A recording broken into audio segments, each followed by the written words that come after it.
the NDIS growth. It's going to go well past the cost of Medicare. You've said over months that we need to have a conversation and that you appreciate the fact that we're having a national conversation about how to pay for all that and essentially the structural budget deficit. Where are you taking that conversation in the lead up to your second budget?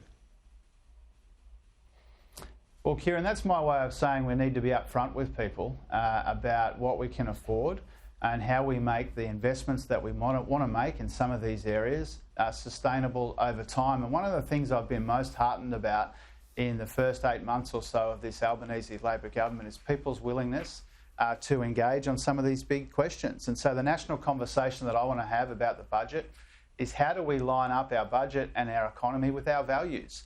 How do we fund the things that we truly value, looking after people with a disability, strengthening Medicare, doing the right thing by people in aged care, funding national security, all of these big national priorities, how do we find a way to fund them and how do we make that investment sustainable over time? I'm confident the Australian people are up for that conversation. They've shown a real willingness.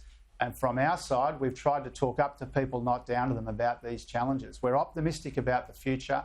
We're realistic about the global economy and we're realistic about what we can afford to fund.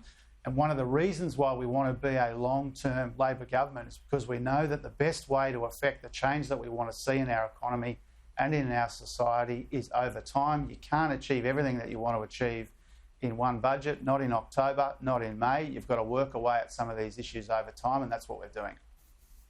You've spoken about the headwinds. Is there a chance, though, that things are better than what you have previously thought? You look to China, for example, coming out of COVID zero.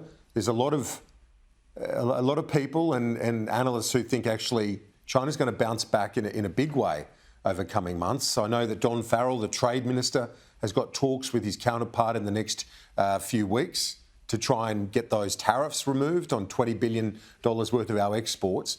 Could that be an upside for us if China bounces back much more quickly?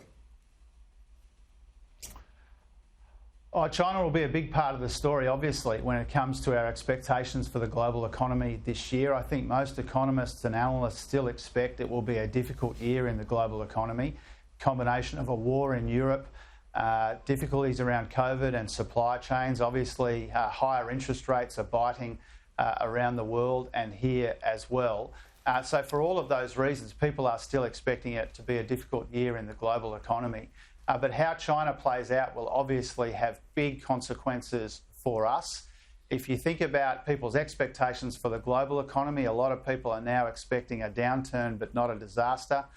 We'll see if that plays out in that way. But China, because of their expectations for China, that's what's making people recalibrate some of their expectations for the global economy.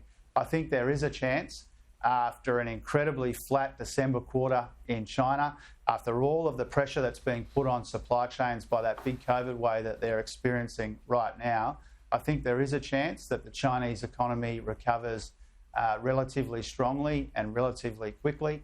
That is the expectation of a lot of analysts and economists from around the world. We want that to be the case because that would be very good for us. But our policy is not to cross our fingers and hope for the best. Our policy is to make our budget more responsible, our economy more resilient. A big part of both of those things is making sure that we can provide that responsible cost of living relief to get people through what is likely to be a difficult year ahead.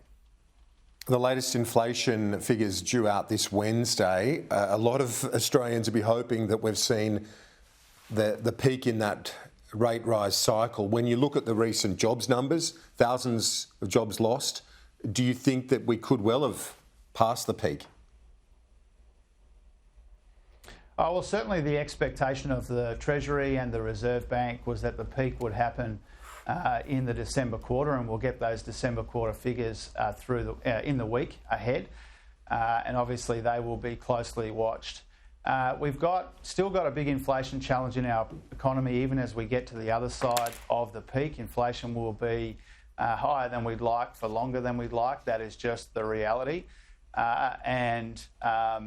People are doing it, I think, especially tough. Energy prices, as we were talking about before, are a big part of the story. But there's been some other welcome developments when it comes for our expectations for inflation.